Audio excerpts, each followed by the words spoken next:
You're tuned into OBC TV Youth. Welcome to Olive Branch Church's Youth Jam, a place where we learn more about Jesus and each other. We're so glad that you tuned in today. Are you ready to be entertained? Are you ready to be inspired? Are you ready to learn more about Jesus? Let's do it now. Hi everyone, my name is Andrew Martin, and you are watching OBC Youth Jam. Hello everybody, I'm Addison Martin, and we're glad you're tuned in today. We have a very good lesson today about being selfless.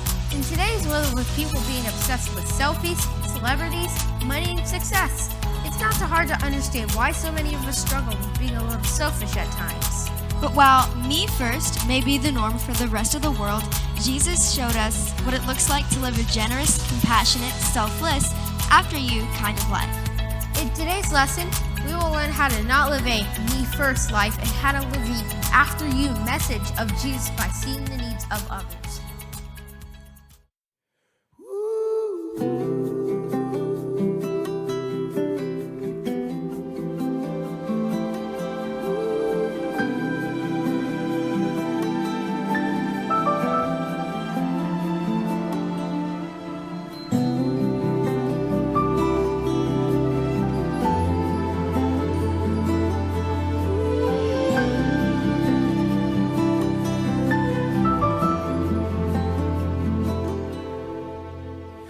I see the state of the world and it grieves me. I hear the cries of the broken from the rich and the poor. I smell the fear of disease all around me. I feel responsible now that I've seen, because we all were born to live for more than this, more than this. So I won't love like you love, love like you love, wanna love others the way that you love me. I wanna love like you love, love like you love, wanna love others the way that you love me, the way that you love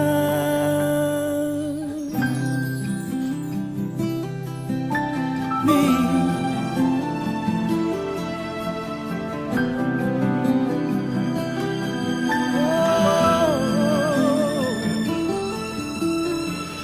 I've held the children unseen, and they move me.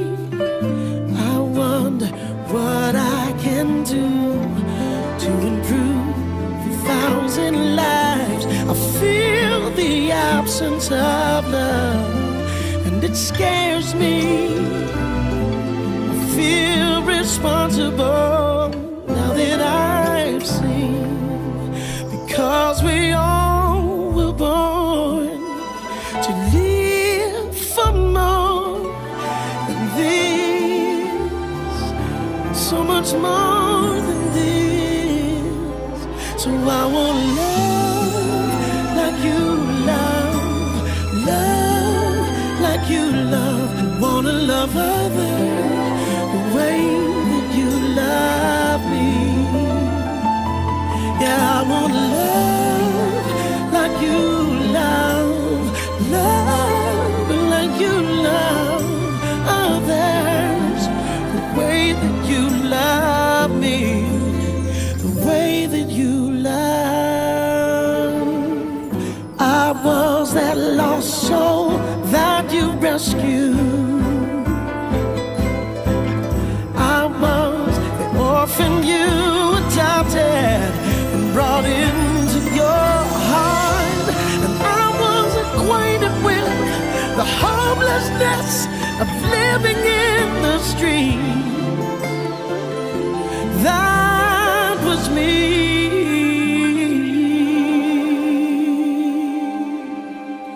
Now I'm gonna love like you love, love like you love. Help me love others the way that you love me. Oh God, gonna forgive like you forgave, and rescue like you have saved others, others, others, others, oh, others, the way that you love me, the way that you love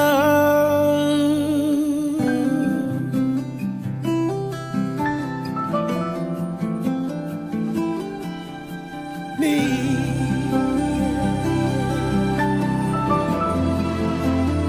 First love me.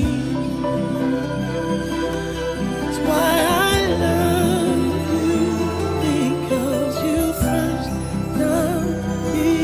Yeah, you first loved me.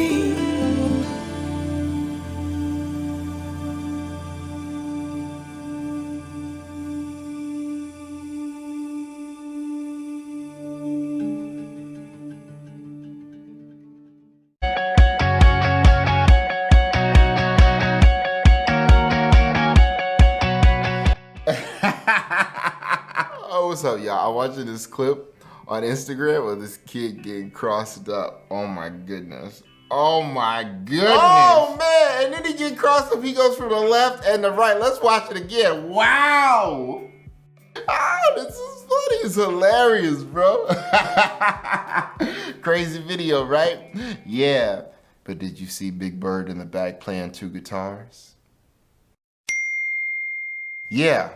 He was right there. You didn't even see it. You know why you didn't see it? Because you were not paying attention. Happens to me all the time. Sometimes I cannot tell where my keys are at. Mama!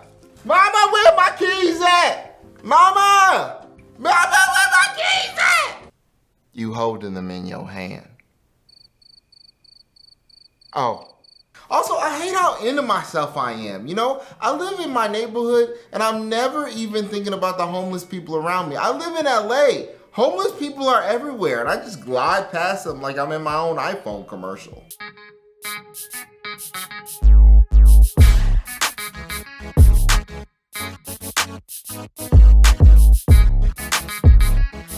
And that's the point that we're talking about today, guys. All the stuff that we fail to notice. And I'm like the worst at this. One time when I was in 6th grade, I was like pretending to be a British clown in my social studies class, because you know, middle school. I was really loud while my teacher was teaching. Everybody else had stopped talking, she stopped talking, and everybody was turned at me, and I'm still doing the British clown voice. But I said, Mama, I want some more clown makeup. I don't know, it was awkward, it was weird, it was the mid-90s, who cares? Another time I was at homecoming and this girl started dancing on this guy, and all the other boys started taking pictures, and I didn't stop them. Then Monday morning comes along and all the pictures are posted on the lockers all around school. The guilt river ran heavy that day because I didn't do anything to stop them when I could have. What would happen if we like took our eyes off ourselves for just like a second to see that other people have needs? Because other people have needs like for real. Like for real. I bet you there's a guy in one of your classes that you think, wow, he's got everything together. Truth is, his life is falling apart. His parents are getting a divorce. It's a hot mess. Inside and out. Or maybe there's a super quiet girl that you see at lunch every day that sits alone and you think hates people, but truthfully, she actually would love it if you came up and said hi to her, because you know, she's lonely. Or maybe there's a group of kids that you know that are always like super positive and outgoing. It seems like they're always getting like super amazingly good grades. Oh my gosh, I'm so excited that we have a geometry quiz today. Didn't you study over the weekend? I had so much fun studying for this algebra test as well. It's gonna be a lot of fun. But inside, they're actually anxious and terrified that somebody's gonna find out one day how anxious and scared and lonely they actually are. Real people, real problems. You and I fail to notice all the time. I like burgers. I live in LA, so I eat In-N-Out. A lot of y'all live in the Northeast, so you eat Shake Shack. Maybe you from Texas and you eat the trash known as Whataburger. Listen, you do you. I don't judge. Burger is a burger. That's it. Bun, patties, cheese, burger. But now, if one of those burger joints could cure cancer, well, that'd be a heck of a burger joint now, wouldn't it? I bring that up to say, listen, Jesus wasn't the only religious teacher of his day. There were lots of religious teachers. The difference is he healed and cared about those in need and taught his disciples to do the same. To take care of the sick, the lonely, the oppressed. Give me that scripture though. Jesus feeds the 5,000. The apostles returned to Jesus and told him all that they had done and taught. And he said to them, "Come away by yourselves to a desolate place and rest for a while." For many were coming and going, and they had no leisure to even eat. And they went away in a boat to a desolate place by themselves. See, Jesus sent his disciples out on a short-term mission trip. They went out on foot and went wherever God told them to go and wherever they were accepted. When they got back, the disciples told Jesus everything that had happened and all that they had done. It was a busy and exhausting trip for all of them. Jesus meets the needs of his disciples and goes with them to get away. People find out. So in verse 33 and 34, now many saw them going and recognized them, and they ran there on foot from all the towns and got there ahead of them. When he went ashore, he saw a great crowd, and he had compassion on them, because they were like sheep without a shepherd. And he began to teach them many things. So they're on their way to go get some rest, and Jesus meets the needs of the crowd that is following them. That's the example that we're meant to follow. In verse 35 through 37, and when it grew late, his disciples came to him and said, "This is a desolate place, and the hour is now late. Send them away to go into the surrounding countryside and villages and buy themselves something to eat." But he answered them, "You give them something to eat." And he said to them, "Shall we go and buy 200 denarii worth of bread and give it to them to eat?" Look, I don't know what the attitudes of the disciples were like in this passage. Maybe they were just exhausted and wanted the crowds of people to just go away. Who knows? I don't know. But maybe they were doing exactly what Jesus taught them to do. Notice needs. And they did. They noticed when the crowds were hungry. And Jesus just doesn't ask them to notice a need. He asked them to do something about it. And we need to be reminded of that constantly. Yo, it's easier to live a me first kind of life. Teacher, why you gotta be talking so much? I don't wanna be here with no algebra. What I need to know what 3x times y is. I'm tired, got a headache. Can I go home, please? Jesus never once lived a me first kind of life. He always lived an after you kind of life. The Apostle Paul, a dude that came onto the scene after Jesus rose from the dead, he also devoted his life to spreading the message of Jesus Christ. Paul had this to say about living an after you type of life. Do nothing from selfish ambition or conceit, but in humility count others more significant than yourselves. Let each of you look not only to his own interests, but also to the interests of others. Check it out. So that's pretty plain, okay? The Apostle Paul lays it out right there. You could be all about yourself, 100. You could care about nobody else, never caring past yourself. But guess what? Jesus is asking us to live so much greater than that. It's not just about stop being selfish, but how about we start thinking about, let's start being selfless. The camera on the front of my phone here is for FaceTime, for video conferencing. When it was first introduced as an invention, that's what it was made for. But soon after that, we as Americans discovered this thing called selfies. Turns out the front camera on your phone isn't made for selfies. It's made for us to connect to one another, not to take pictures of ourselves. But I'm not throwing shade on selfies. Like you like taking selfies, you do you. I'm not throwing shade on you. Oh my gosh, why are you so mean to people who like taking selfies? No, I'm not. That's not me. I'm just saying that's not what it was made for. Okay, I'm about to challenge you to something now. Get your phones, open up Instagram, and I want you to take a story with somebody in your group right now and post it together, both of you guys together. Go and do that right now. 30 seconds on the clock.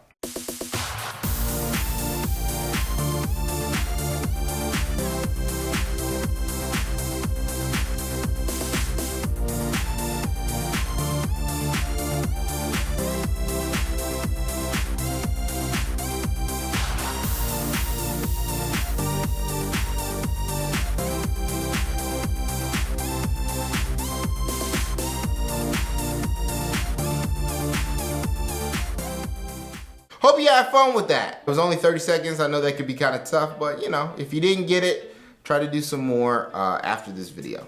3 takeaways. Write this down. Easy ways that you can start to live selflessly and notice other people's needs. Number 1, look. Look up from your phone or whatever distracts you from noticing the needs of other people. When you're in a position to be around other people, whether that's physically or digitally, notice them. Affirm their existence. Notice them in the hallways. Notice them at lunch. Notice them on Instagram. Notice them and affirm them. That's one of the biggest needs that we have as human beings, that someone would just notice and validate our existence. Hey, you look really nice today. I really like your shoes. I really like your hair. And notice them as God has noticed them. Number 2, discover. Ask them questions and then really listen to the answer. Think about what life must be like to be them. Think about what needs they haven't expressed that they must be having. Number 3, do. Once you've truly seen someone and discovered their needs, then do something about them. That's what Jesus is calling us to do, to not just see needs, but do something about them. Listen guys, I'm hoping as you think about these things and go through these things, you start to look a little bit more like Jesus. His life was all about living a generous, compassionate, selfless, after you type of life. And if you're willing to live an after you type of life, not only are you gonna see the lives of people around you change, but your life will change as well.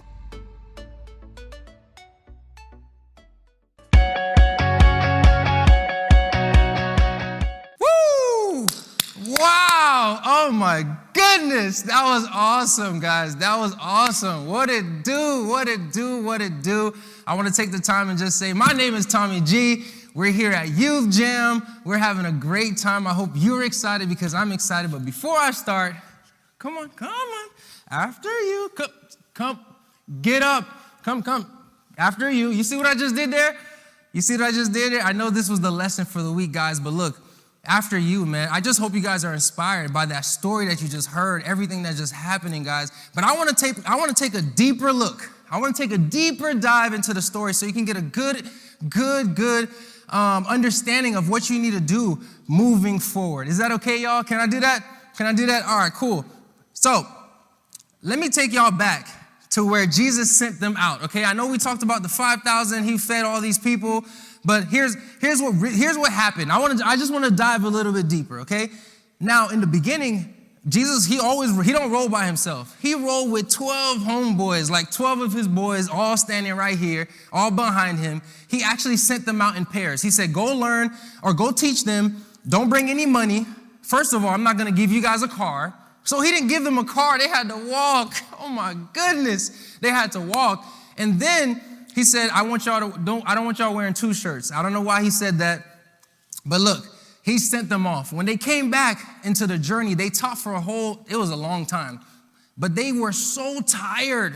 They just wanted a vacation. And Jesus saw that in their eyes. He saw that they were about to cry. They were so tired. You know what Jesus said? He said, guys, I got an idea. How about we take a cruise? And everybody was like, what? Are you serious? We could take a cruise? He said, yes. Let's take a cruise. There's a private island on the side. We can go, we can sip on some pina colada. We can go, we can chill on the beach. Hey guys, let's have a good time. And they were like, all right, let's do it. I don't know who did it. Maybe it was Judas. You know, Judas was a hater. I'm not trying to get into that. But whoever took a selfie and said, yo, we going to a private island, they put the location up. And so now everybody who heard these disciples previously, when the disciples went out to teach, they heard that, they saw the selfie. They're like, yo, they're going to a private island. I feel like we should go meet them there. So everybody ran on foot. They were like, yo, we gotta get there. And everybody, they set up shop before Jesus arrived. So can you imagine? You know this private island, private, no one is supposed to be there. You walk up, or you're there with your boys, you glide up with your boat, and you're like, what is, all his homeboys, the disciples like, what is this? Oh my goodness, I'm so tired, we're so tired, Jesus, we just wanted a little vacation, what is happening? Please send them away. But Jesus he has so much compassion in his heart. He realized that they didn't have a leader. So he was like, you know what? I'm going to teach them. And he taught them all day. So imagine going to church, you're getting ready for church on Sunday, you coming up, you got your fresh clothes, you clean. You see, I got the J's on. You go to church, praise and worship is dope. People playing, the musicians, they leave, and the pastor get up, he starts at 10, 11, 12, 1, 2, 3, 4, 5, 6, still preaching? Can you imagine if your pastor was preaching for 9 hours? Oh my gosh. I don't know about you, but I'd be dozing off and I'd be so hungry. But here's what the disciples did. They saw that Jesus was excited. They were like, yo, we gotta tell Jesus to kind of calm down, man. This guy's taking too long. So here's what he did. The disciples went to his ear. They're like, yo, can we just send them off, man? This is a private island. Send them off so they could buy their own food. And Jesus was like, why don't you get them something to eat? Don't you see what I'm doing, bro? I'm teaching. Why don't you get them some food? Oh my gosh. Guys, they looked at him like he was mad, like he was crazy. They're like, do you not realize how many people are here? There's 20,000, there's 15,000 plus people here. Like, you want us to feed them? Like, this is a big picnic? He was like, yes. And, he was like, and so I remember one of the disciples, when I was reading it, one of them said, yo, do you want us to spend 8 months of our earning? And he was like, hey, why don't you go look for bread? How about this? Let me simplify it for you. Go look for some bread. So now you got these guys roaming around. Yo, what it do? You got some bread? Yo, what's that right there? No, not the yogurt. You got some bread? You got some people over here. Yo, I ain't got bread, but I got some crackers. Nah, we can't use crackers. Then there was this little boy. Now, this is my favorite part of the story, okay? I'm getting close to the end, but this is my favorite part of the story. The little boy, this was his lunch that his mom, I don't know about you, but have you ever been to a lunchroom and you've seen someone, they got all the good snacks and then they share it with you because, at your house, you probably don't have the best snacks, but that's how it was. He had the best snacks. First of all, he was the only one with food there. So could you imagine this little kid come up to Jesus or these guys and they're like, yo, I only have 5 loaves of bread and 2 little fishes. Will that do anything? And Jesus said, that's more than enough. So here's what happened. He set the disciples, he said, group everybody, put them in hundreds, put them in 50s, and then he said, everybody sit down. He took what the kid gave him. He looked up to God and said, thank you. He thanked God. And then he started breaking up the pieces. And he told the disciples, go ahead, start feeding the people. Go, start feeding them. Guys, it turned from 5 loaves of bread and 2 fishes to all-you-can-eat buffet. Oh, my goodness. I don't know about you, but all-you-can-eat buffet, all of the bread, all of the fish. I don't know what kind of sauce they had. For me, I would need a little Tabasco hot sauce. I don't know about you guys. But for real, they started eating. But here's what blew my mind, because Jesus was trying to teach them something. This was one of the biggest miracles, because everybody, after they ate, they were full. First, they had the word of God. God taught them first, and then he filled their bellies up with food. And you know what they all said? Yo, I think maybe this guy is the Son of God. Maybe this guy's really who he say he is, you know what I mean? And so, but think about it. If it wasn't for that little boy who had that food, who had his food with him to offer up, there would be no miracle. So here's my message. Here's my wrap up. You are never too small to be a big miracle for someone else. You are never too small to be a big miracle for someone else. And I'm going to say that because I'm a testimony of that. And I'm going to do this quick story. I'm going to leave you guys with a quick story. And so in high school, it was my senior year. I remember we were about to go on vacation. I think it was Christmas break. And I don't know if you guys know emo kids or goth kids. This kid specifically literally was sitting there, and I saw him, and he was like, I looked at him, I said, hey, is everything okay? You know, he was by himself. Weird. It was, you know, he had all black shoes, black toenails, black nail polish, black lipstick, and it was a boy. And so I looked at him, I said, hey, what is your name? And I asked him his name. I asked him, what's your favorite color? You know, not that I knew it was black already, but he said black. I said, oh, okay. And then he said, and I said, what do you like to do? And I started talking to him for 30 minutes. I never met him before. And then 6 years later, he hit me up on Facebook, and he said, do you know, if you never I just want to say thank you, Tommy, for talking to me. And I want y'all to know, I was so tired that day. I just came from basketball practice. I had choir practice. I had band practice, and I saw this kid. I wanted to go home, but something in my spirit was saying, you need to talk to this kid. And when I talked to that kid, you know what he told me? 6 years later, he said, if you didn't talk to me for those 30 minutes, I was going to kill myself that day. You never know what you could do for someone, and that's why I take it serious. Even though you don't feel like doing something, it's not about you sometimes. Sometimes it's okay to say, after you. You know what I mean? So I hope you had a great time. I hope you had a great time this week, man. And with Youth Jam, I'm super, super excited, man. Thank you guys for letting me just be a part of this opportunity. And I love y'all, and I hope you guys have a great week. But anyways, if y'all want to do it with me, you can. But after you. Oh, guys, I don't want to crease up my shoes. I just got them. But anyways, man, be easy and have a great day. Love y'all. Wow, that was a great lesson. I learned a lot about being selfless today. Yep, me too. This week, I'm going to try to do a lot better. I'm going to try to pay more attention to the people around me to see how I can be more helpful to them. We hope that you watch next week as we learn more about living the after you life. Bye, everybody. Thanks for joining us for today's Youth Jam. We hope you enjoyed today's lesson from the Vineyard at Olive Branch Church, where Dr. Vincent L. Windrow Sr. is the senior pastor. For more information, visit our website at www.olivebranchchurch.org/youth or contact us at 615-941-1268. Remember to represent Jesus this week. We'll see you next time.